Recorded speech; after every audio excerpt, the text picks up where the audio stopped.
Hello guys, welcome to another one of my Monster Super League videos. In this video here I'm gonna be sharing another high-speed video of around 2.5 hours of farming in Pagos Coast, cut down to like 10 minutes or so.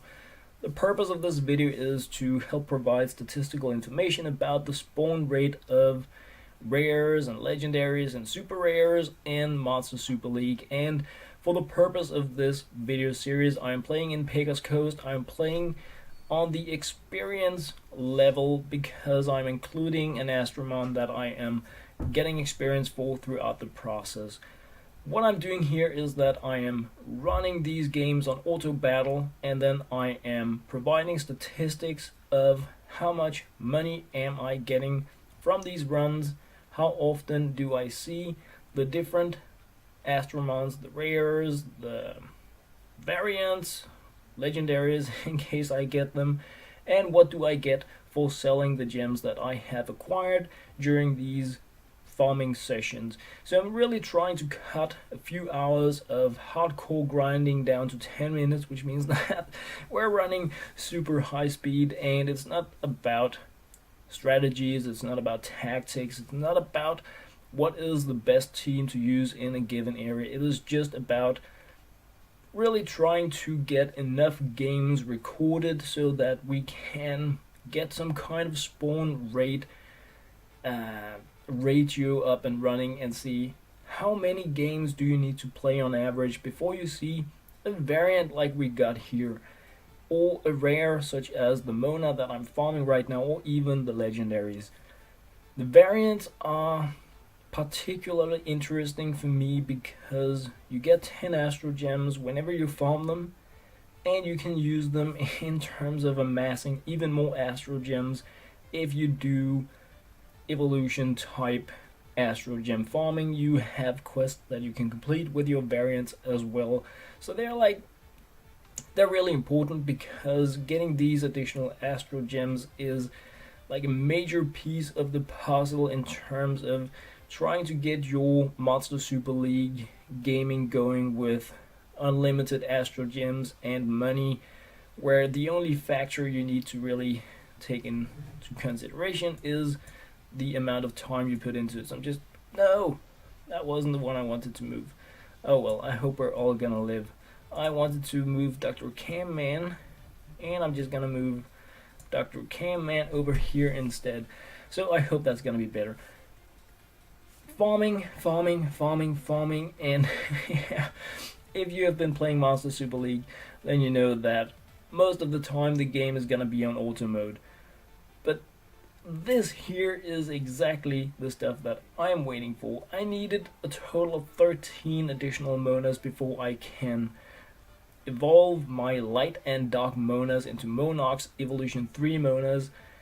They're both variant, so I really need just like the base components, the Monas, before I can like finalize them. They're both level 50, so of course I need to ascend them as well to level 60, but I haven't really bothered with that because I wanted to have them Evolution 3 first, because especially the Dark Mona is like such a crazy character. The amount of damage on her is wow for like a nat 4. Another thing that is worth like considering in terms of this gaming session is that I am playing mostly, not in the entire video series, but in this particular video, I'm playing with like one of those burning time events, and what that means is that we're getting 1.5 times experience and 1.5 times coin drops. But I'm not playing as such for the coins, I'm playing for the spawns, and that is also why I'm playing on an experience round, because I have loads of Astromons that I want to be giving experience. So it's just like the main thing I hope to be able to like contribute with these videos is what is the spawn ratio of the variants, what is the spawn ratio of the rares, and hopefully if I see them at some point, what is the spawn rate of legendaries, because it is something I've been wondering, like how many games do I need to play? I want to make an Evo 3 Mona, meaning that I need 16 Monas. So if I want to farm these what should I expect to put into the game time-wise? How many rounds, how many battles do I need to play to see 16 Monas?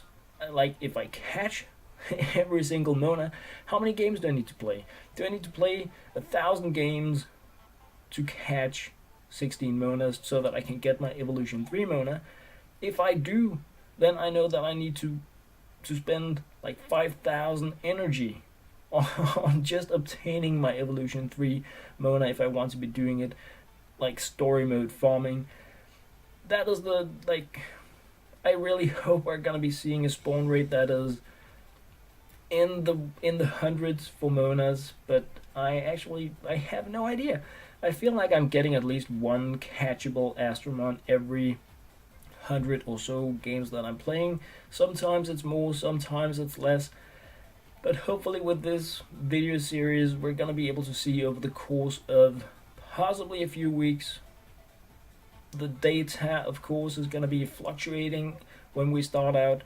If I'm in a bad streak or if I'm in like a super lucky streak, the data is not gonna be that useful for others, but the more I play and the more I share, the more usable this information should be. That is at least what I hope, and why I'm making these videos, because I know that the speed farming here, the videos of just Astromons getting ganked in themselves have very little value, and I could of course just have been sharing a spreadsheet with the information. But personally, when I go to like wiki pages and forums, and some player is sharing some kind of data like, I'm getting these gems so often, or I'm getting spawns like super common, and you don't really know how they're playing, you don't know how they're getting it.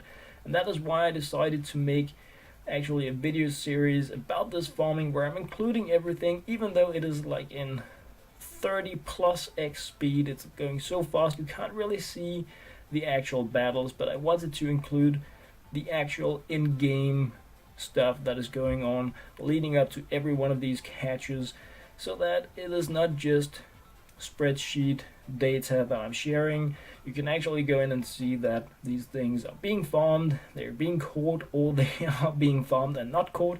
If I'm in a beep out of luck in the, in the videos, that is, of course, I'm hoping to catch everything that I see, but you can't really know.